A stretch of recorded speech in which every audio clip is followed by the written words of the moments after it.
focus on that. Let's now talk about the one that's coming, the debate that's coming. What are your expectations for this particular debate between Honorable Rigathi Gachagua and Honorable Martha Karua? Yeah. First, before we jump into that, can I finish on the corruption? Yes. Thank you, Trevor. So in regards to corruption, I think one thing that I want to bring it out is an overall lack of commitment to fight corruption. And it begins from our household level all the way to the top leadership. I think it's time for us to be serious about corruption, for us to face corruption head on, because I think we're losing a lot of money to corruption and it needs to go to better use. Okay. And the other issue is, are we blaming the 22 million voters? No. Yes. In one way, yes. We vote to people we know, most likely experienced politicians. As much as we have the fringe candidates, we feel like we go with who is famous and who we know based on our tribal and ethnic lines. So changing gears here. Okay. What I expect on the second tie of the debate is on both Kenya Kwanza manifesto and the Azimio manifesto. They really have some impressive commitments, and one of it is enhancing devolution. I want to see how well they're going to articulate the issue of devolution, particularly increasing the shareable county revenue. And the other thing is both parties are huge on social protection as a development policy. And one good example is the 600 Kenya shillings cash transfers to the most vulnerable community members. 6,000. 6,000, yeah. And my question is, as much as this makes an economic sense, is it affordable? Where is the physical sustainability of this initiative?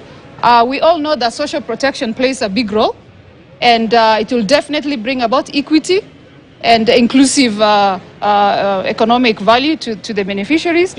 But as much as there's no clear cut on the criteria and how many people. I know we have roadside declarations. There's about 2 million people, but I'd like to hear from Ms. Karua on how well they're going to execute this. Okay. Professor Menya, what clarifications are you seeking from debate 2, which is about to begin between Rigathi Gachagua and Honorable Martha Karua? Yeah, thank you. I think we are really looking forward to this debate, and one of the major issues we have looked at the manifestos of the two parties. One is called a plan, the other one is called a manifesto for Azimio and for Kenya Kwanza. And the question really that I'll be interested in those candidates are answering is, what problem are they trying to solve? What is ailing Kenya? I think both of those parties have totally ignored what is ailing Kenya, and they're not talking about it. Of course, yes, we're talking corruption. That is costing the country almost 700 billion. That is more than 1.5 times what we send to the counties. We are talking about a country on the verge of bankruptcy, paying 70% of our GDP, 1.3 trillion in debt. Is that debt sustainable? And are they giving us specifics? We are talking about a country where the price of unga fortunately was reduced, but of course, unfortunately, nobody can access it yet. And what Kenyans may not understand is that nearly half the country, 20 million people, are within that poverty bracket. People earning 200 shillings a day. That's the price of unga. There are 20 million Kenyans who cannot put food on the table. I need to hear from them what went wrong with Uhuru Kenyatta's economic policies and what they'll do differently. Of course, Wamae has told us they'll rear snakes. We need to hear from Azimio and Kenya Kwanza what they will actually do differently.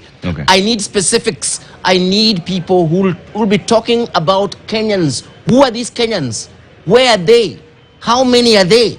If you're going to create jobs, where? How many jobs? How will that solve the job problem? We are talking about a country where you're looking at over 40 million, both poor and rich, who cannot actually be able to access basic health. These are some of the issues that we'll be talking about. But one of the things that we cannot run away from is corruption. We need to actually have clear plans on the table. Because honestly, corruption In fact, if you look at our expenditure currently as a country, the biggest expenditure is debt. That's at 70%, 1.3 trillion. The second one is civil servants pay at around 800, 900 billion. The third one is corruption at between 600 to 700 billion. The money we are giving the counties actually comes a distant fourth or fifth. So basically what we are saying is that, look here, as long as we'll continue being corrupt, as long as government has no clear, these future governments have no clear plan to nip corruption at the bud, then these guys should just pack and go home. We chop up the country and share the loot and maybe immigrate to other great places like Uganda. All right, Nerima, what are you looking forward to?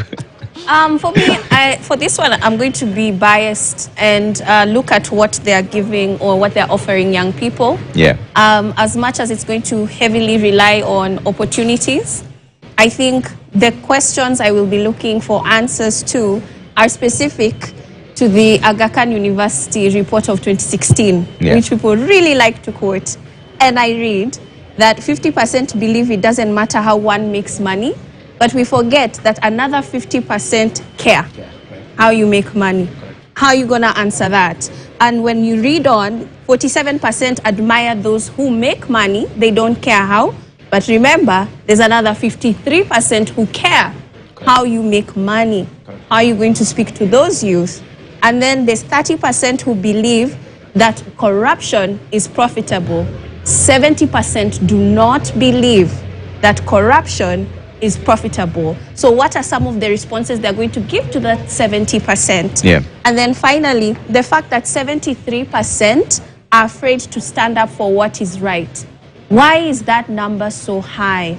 It shouldn't be that high. That means only 27% of young people in this country believe in standing up for what is right. How are they going to make the environment conducive for young people to support the fight against corruption? But I think as well, another thing that concerns me is not even just how we're going to have the resources or things like that. It's the participation of young people. Because in 2016, that same report said that 90% of young people are interested in engaging in politics. The data from IEBC clearly shows us that only 39% are interested in participating in this election. So whoever wins in this election has to deal with a population of young people that have decided to clock out. They don't believe in your leadership already, and they chose not to participate by even registering. How are you going to manage that population? And how are you going to offer solutions to a population that didn't even believe in lining up to vote for you? And how are you going to do it in a very difficult economy? And so integrity will be key, because we'll have to manage the amount of resources that we have. And youth will have to see where their taxes are going. Taxes are high. We are all paying them indirectly. And a number of youth in that 2016 report do not believe in paying their taxes. Guess what? That number has increased as well. So how would you convince the youth that their taxes is being used for the betterment of this country, and they're able to see the results of them paying those high taxes? Dr. Baraza, are you expecting anything different before I come to you, Asaska? Are you expecting anything different for debate 2, which is about to kick off? Yes, of course. Very, very concrete strategies on how they are going to deal with these issues that touch very directly on Kenyans. They are talking about socio-economic programs to alleviate the immediate problems of the majority of Kenyans. The women, they are, I think Azmio Moja is talking about women and children, the vulnerable ones. And I think I agree with Wanjiru. This 6,000 into the pocket, you know, I hope it's not just a promise. Kenyans are hurting, Kenyans are hungry. I think I need to understand that, how that money is going to be sourced and when, because Kenyans are waiting. Issue of devolution, I want to hear concrete steps towards strengthening of devolution. Women, of course, I want to hear about what it is they are going to do with women. Okay. And yeah. All right. Saska, you wanted to jump in? Yes. Trevor, I wanted to let you know that I feel very privileged sitting in this panel tonight because I'm a minority, I'm a woman, I'm Rendile from Marsabit, and I like that Azimio Manifesto have mentioned about peace and security. And I know as an individual, as a resident of one of the northern frontier counties, Article 238 of our constitution does guarantee peace and security for every Kenyan. And I feel like as a northerner, we've been left out. Particularly, most of you know about the conflict in Marsabit. People are being killed every single day. Unfortunately, it does not make it to news. And what I'm expecting today is to see what Ms. Karua and Mr. Gachagua have for the northern frontier counties. Okay. And one, on peace and security. Number two, on equal access to education and health. And more so security, because we know peace and security are the main drivers of our economic development. And that's why we are so behind. Yeah. I'm really keen, quite biased, if you may say so, but I want to see what they have for the northern frontier counties. Okay. Wanjiru, one other thing that we have to touch on before we cross over to the debate is the affirmative action. Yeah, the Kenya Kwanza manifesto talks about giving 50% of the positions to women. Same as Azimio also talks about empowering the women in their manifesto as well. But is this all about positions? And how come we've consistently failed on the 2/3 gender rule? Right. I think the failure of the 2/3 gender is similar to, also has fallen to the, the lack of implementation of the promise. But there's also the issue of patriarchy, which means it is more difficult for women to access capital for their businesses. It is more difficult for women in politics. And so that is why the affirmative action comes in, to level the engagement ground. Yeah. And we'd like to see, of course, we've already seen today that 3 of the parties have already begun to implement the affirmative action principle by ensuring that the candidate for DP is a woman. Yeah. And so we need to look at their proposals, but also the actions of the party as they go on, because we don't want any more false, empty promises, so to speak. And of course, when women get in there, they need to ensure they push for that gender principle. And then on the issue, the expectations, really building upon what the panelists have said, at the minimum, we are part of the Okoa Uchumi campaign, which has been looking at the issue of public debt that has been driven by budgeted corruption. So at the minimum, we are looking at what are the concrete strategies for economic recovery, what are the concrete strategies for economic transformation, so that we can create jobs and so that we can have a balanced budget and we can generate enough money to implement the projects that we need and a good life for all Kenyans. Yeah. That's the minimum. And I believe that the parties have crafted their proposals, so we'll be hearing that. I think the other thing that is maybe the game changer, as far as I'm concerned, as the Institute for Social Accountability, we've been investigating this issue of the culture. What has happened to our social accountability culture? Yeah. And it, at the center of this is we need to be very intentional about changing the way citizens engage with their public leaders, to move away from the dependency approach, to move away from the patrimonial approach to one of empowered citizens exercising their agency, being patriotic, responsible citizens, but having voice and having the space to engage. So I'm very keen to hear what's the role of the citizens? What's the empowering role of the citizens? Linked to that, what are the strategies to transform the public sector? Because corruption doesn't just happen, outside of a framework. There are public servants who are recruited who approve these schemes across the way. Like I said, we've seen an amazing example just this last week when the dean of Kenyatta University refused to hand over land to the cabinet president. because it was unprocedural. Yeah. And, that shows a lot of courage. So and then also maybe borrowing from Nerima, who looked at the study from a positive point of view. When we go back to the Kibaki regime, much as the Kibaki regime didn't do well in fighting corruption, they did have the Prime Minister's, under the Prime Minister's office, the Public Sector Transformation Unit. And that unit is the one that transformed the way we get our IDs issued, our passports renewed. And in a space of just 3 months, we went from queuing and, people having to bribe to being able to walk in and just get things done for you. Okay. That was done by Kenyans in real time. So the public sector can be reformed, and we want to hear more of those. Then lastly, historical issues. There are land issues that are still pressing. There's a Truth and Justice Reconciliation report.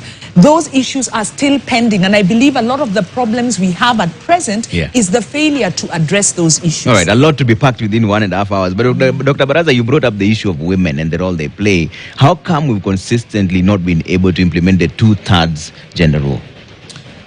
Patriarchy. I think she has nailed it. Patriarchy. Parliament has on several occasions failed to pass the bill on the legislative framework for realization of the not more than 2/3 gender rule. So there has been a lack of political will to push that agenda.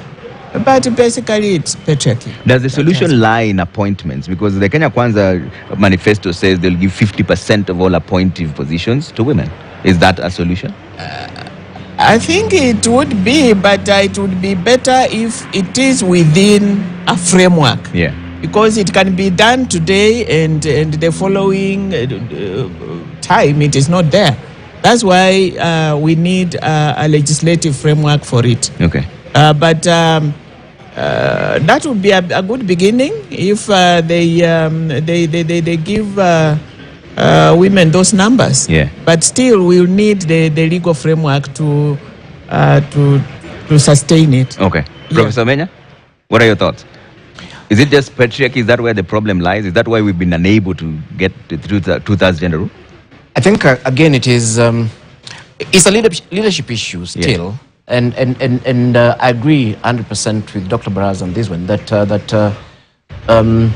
the leadership that we have been given, looking at this thing as tokenism.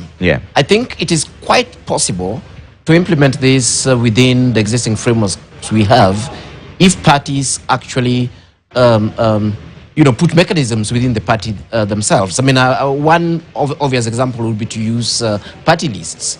And within the party list, you ensure that, the different genders are represented accordingly, so that if a particular gender quota is down, then of course you go for the other gender. Yes, but of course we know that they are not interested in doing this. The day they would be, it would actually reflect. It's very, very easy to do. We have very many competent Kenyan women. And let me say on air, without any fear of contradiction, that in the architecture department at University of Nairobi, where I was, we are almost reaching gender parity. 50-50 on the students. But it's because we believed there was nothing wrong with a Kenyan girl in terms of studying architecture, and we went out to schools and talked to them, and they came not on affirmative action. They came on competence. We have enough competent Kenyan women. In fact, I think the problem is the other way around, that we have so many incompetent men occupying positions, and you can't figure out why. Yes, so I think it is political will, and on this one, I believe that, in fact, the political parties and government must be forced, using legal frameworks, to actually realize gender parity, as was envisaged in the Constitution. But Nerima, what are your thoughts on this? Because there's someone who complains and says that the critics say that even those same appointments that we're talking about tend to be very skewed, and it's more about a political reward for political loyalists rather than the people who are competent. There's a sense of that, but also this time it's a little bit different because party lists have been rejected. The parties had tried to put in individuals as favors, people who had stood for elective seats and lost them in the primaries, for instance. And, IBC was very, very clear in ORPP And so when they submitted them, they were rejected, and they've been given a timeline within a week, which is ending this week, to submit a new list. So we have seen the challenges in the space, and the right institutions are working toward fixing those challenges. But I also feel that the public doesn't quite understand the role of women representatives. Nerima, I have to interrupt you one more time because we're crossing over to the balloting session now. This is an important session. Let's see what's going on there with Nimrod Tabu and was taking us through that. Hi, basi.